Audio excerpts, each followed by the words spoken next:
Bonjour à tous!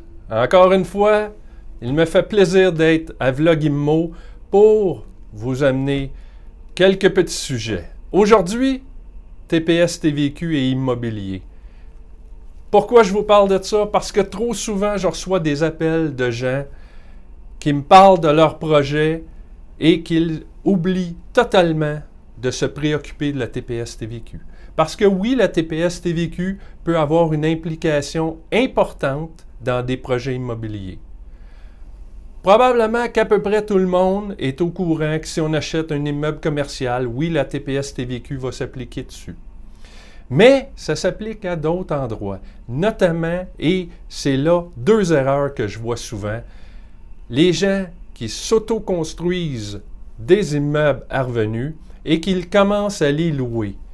Quand on fait ça, de la minute qu'on met un locataire en place dans l'immeuble, on a une présomption d'autocotisation. Donc, vu que l'immeuble était neuf et il cesse d'être neuf, il commence à être un immeuble résidentiel non neuf, il faut, comme propriétaire, s'autocotiser sur la TPS TVQ sur la valeur marchande de l'immeuble. Souvent, ces coûts-là sont oubliés par les promoteurs. Donc, faites attention à ça. Deuxième point, c'est nos amis qui font des flips. Ils veulent mettre ça top-notch, mais ils oublient une règle qui est la règle des rénovations majeures. Si on touche à plus de 90% de l'immeuble, de l'intérieur de l'immeuble, de la superficie habitable, OK? Si on touche à plus de 90% de ça, l'immeuble va être considéré comme neuf. Donc, si on le vend, il va falloir charger la TPS TVQ dessus.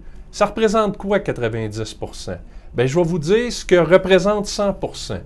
Si j'ai un duplex et que j'entre, j'enlève tout le J-Proc, les planchers, je refais l'électricité, la plomberie, je viens de faire 100%.